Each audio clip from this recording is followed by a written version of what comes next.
बारिश में दो अमीर और एक काली गरीब दर्जी बहू। तारा, ये सासू माँ की सर्विस कितनी स्लो है।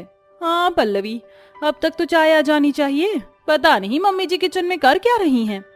मम्मी जी, और कितनी देर लगेगी चाय में? अरे आ गई चाय, ये लो।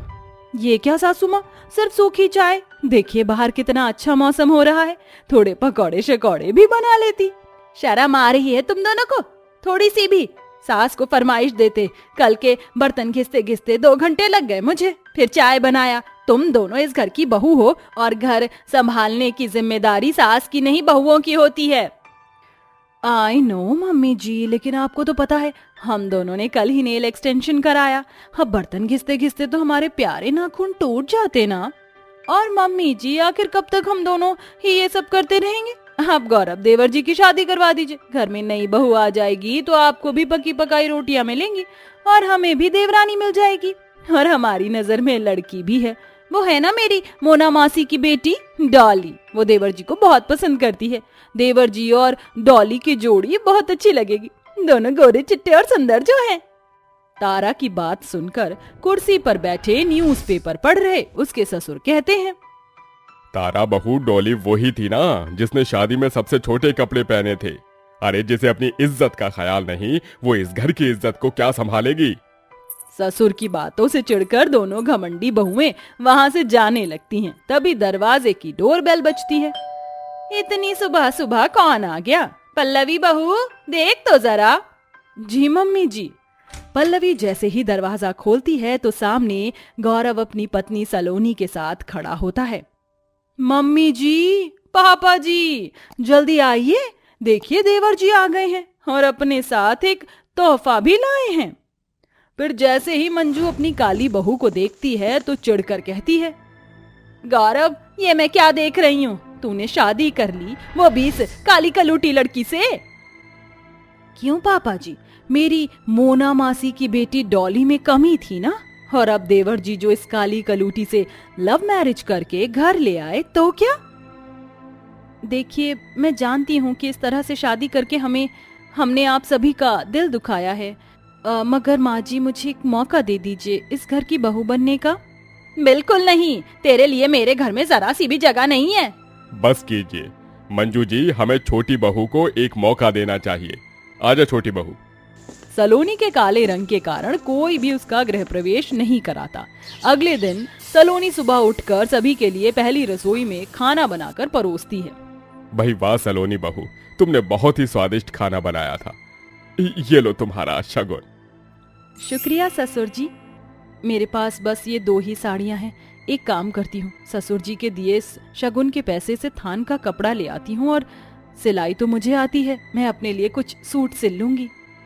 फिर सलोनी बाजार जाकर थान का कपड़ा लेकर घर आती है और सिलाई मशीन देखकर कपड़े सिलने लगती है। तभी पल्लवी वहां आकर कहती है, तुम्हारी हिम्मत कैसे हुई मेरी सिलाई मशीन को अपने काले हाथों से छूने की? ये सिलाई मशीन मेरे डैडी ने मुझे दहेज में दिया है। चलो उठो यहाँ से। जेठानी जी, बस मुझे ये आखिरी सूट सिल लेने दीजिए। अच्छा जी, तो यहाँ पर सूट सिला जा रहा है।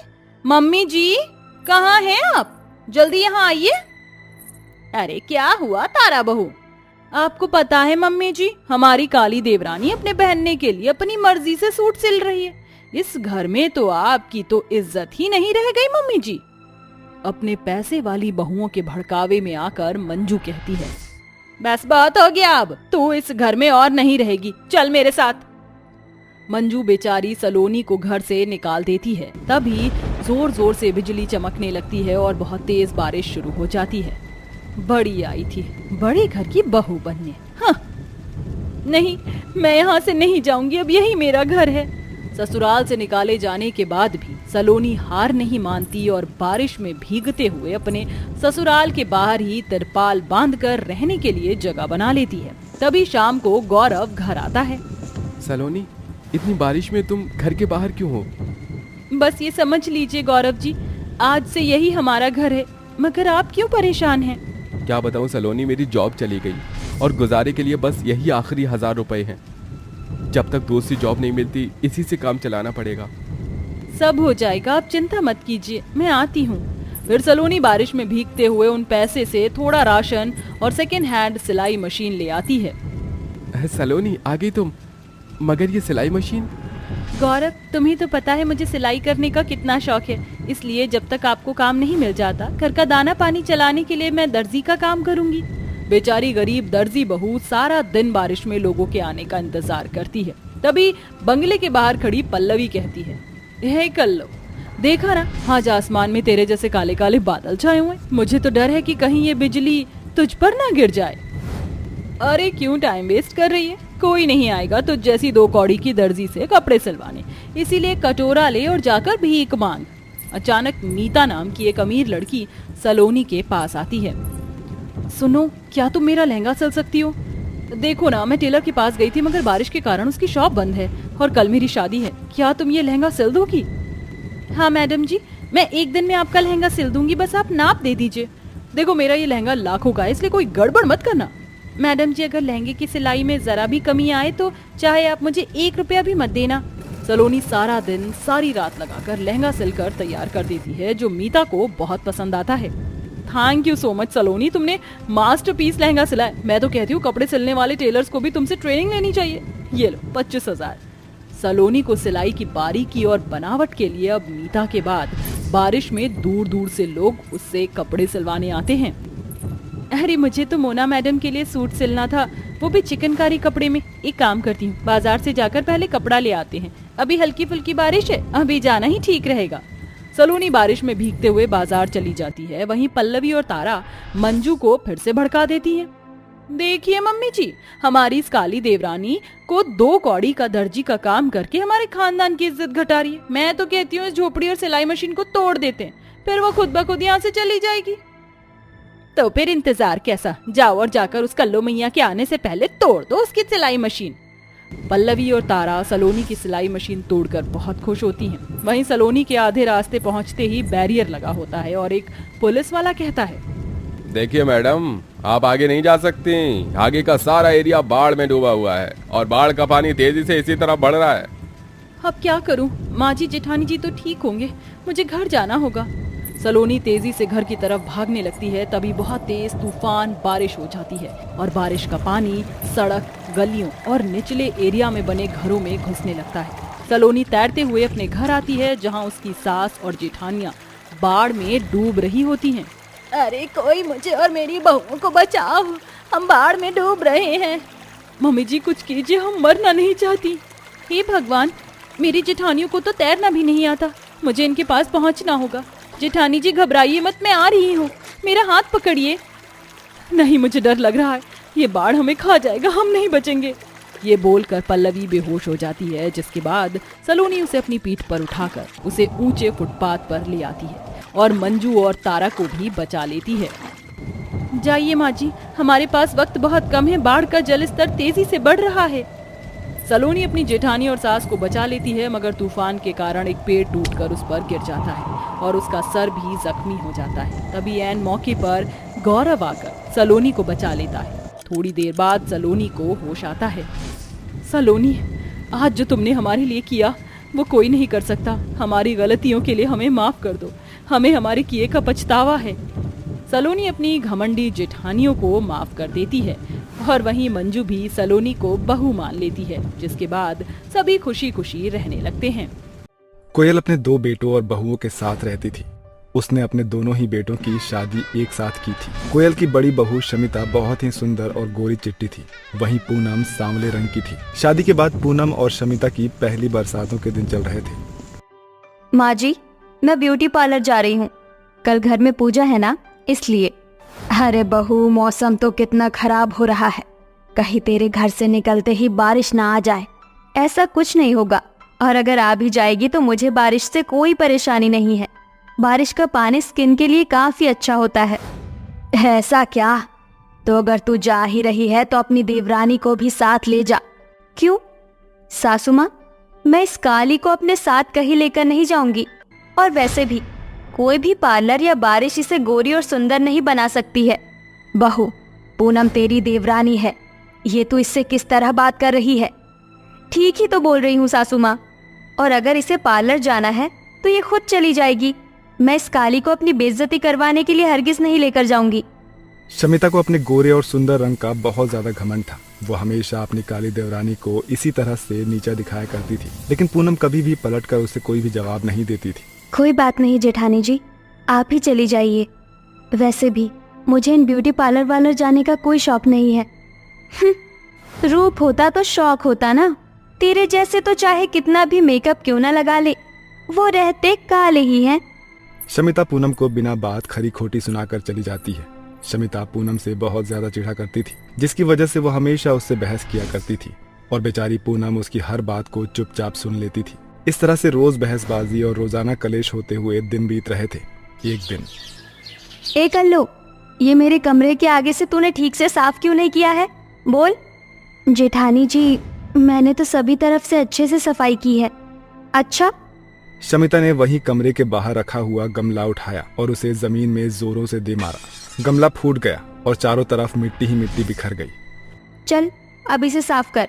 पूनम हैरानी से उस गमले को देख रही थी। शमिता की बात सुनकर इससे पहले पूनम कुछ बोलती, वहां उसका पति युग आ गया, जो ये सारा मंजर देख रहा था। भाभी, पूनम इसे साफ नहीं करेगी। इस गमले को आपने तोड़ा है, तो आप ही साफ कीजिए इसे। देवर जी, आप हमारे बीच में मत पड़ो। मैं किसी के बीच में नहीं पड़ रहा हूँ। पूनम मेरी पत्नी है और इसका ख्याल रखना मेरा कर्तव्य है। अच्छा, तो अब आप मुझसे भी जुबान चलाओगे, वो भी इस काली कलूटी के लिए? मेरी पत्नी के बारे में अगर आपने एक शब्द भी बोला तो समझ लेना।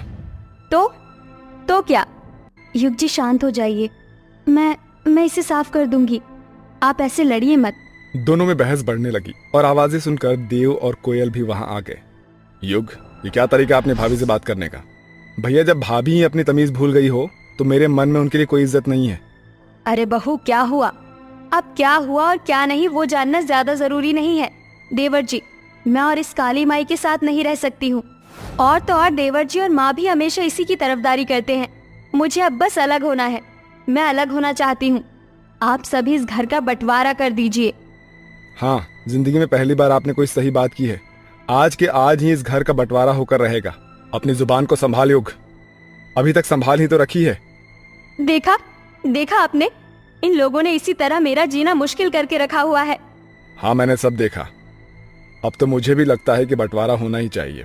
ऐसा मत करो मेरे बच्चों, इस लड़ाई झगड़े को खत्म करो और सभी मिलजुल कर एक साथ रहो। माफ करना माँ, लेकिन अब ये संभव नहीं है। शमिता साइड से खड़ी होकर मुस्कुरा रही थी। पूनम उसे देखकर हैरान थी। उसी दिन पूरे घर का बंटवारा हो गया। घर की पहली मंजिल में पूनम, कोयल और युग थे और वहीं दूसरी मंजिल शमिता और देव की हो चुकी थी। अब नीचे वालों को ऊपर और ऊपर रहने वालों को नीचे वालों से कोई भी मतलब नहीं था। अगले दिन देव काम पर जाने के लिए उठा। शमिता उठ जाओ, मुझे काम पर जाना है। तो चले जाइए ना। मुझे नाश्ता तो दे दो। पूनम को बोल दीजिए या फिर माँ आपको दे देंगी। अच्छा ठीक है, मत दो, सोती रहो। देव नाराज होकर भूखा प्यासा ही ऑफिस जाने लगा। जैसे ही शमिता को बंटवारे का ध्यान आया, वो तुरंत उठ खड़ी हुई। रुक जाइए देव जी, मैं अभी नाश्ता बना देती हूँ। नहीं, अब टाइम बहुत कम है, मैं ऑफिस जा रहा हूँ। सुनिए तो सही। देव नाराज होकर अपने ऑफिस चला गया। उस दिन शमिता को घर का सारा काम अकेले ही करना पड़ा। ये सफाई तो बहुत ही थका देने वाला काम है। पता नहीं ये कल्लू इस सब को कैसे करती है। हाँ, लेकिन मैं भी किसी से कम थोड़ी हूँ। शमिता ने पूरे घर को किसी तरह साफ कर दिया कि तभी जोरों से बारिश शुरू हो गई और सभी खिड़की दरवाजों से बारिश का पानी घर के अंदर आना शुरू हो गया। पूनम का घर नीचे था, इसलिए वहाँ बारिश की वजह से कोई खास फर्क नहीं पड़ा। हाँ, मैं तो सफाई कर करके थक चुकी हूँ।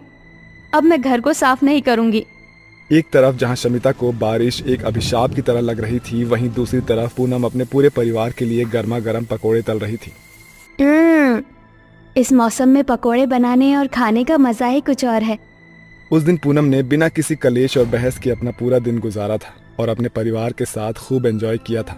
तो वहीं दूसरी तरफ शमिता ने पूरे घर को कबाड़ खाना बनाकर रख दिया था। शाम को जब उसका पति देव घर आता है। ये सब क्या है शमिता? देखिए, मुझसे कुछ भी मत पूछिए, और वैसे भी घर की सफाई करना कोई आसान बात नहीं है। शमिता की बातें सुनकर देव शांत हो गया।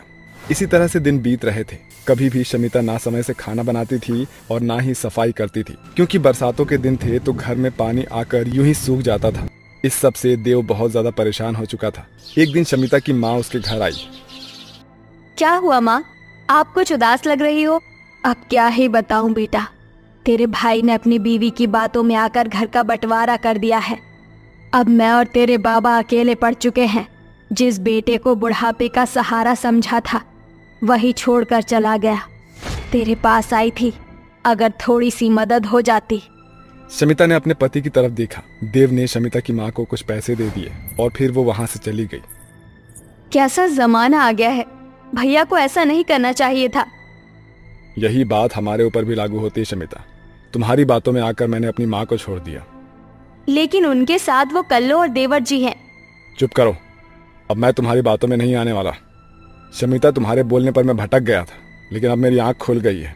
मैं आज से इस बंटवारे को खत्म करता हूँ।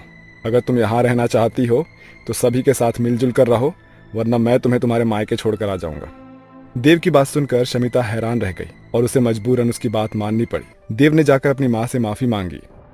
मैं तो रोज ही इस बंटवारे के खत्म होने का इंतजार कर रही थी। शायद आज वो मन्नत पूरी हो गई।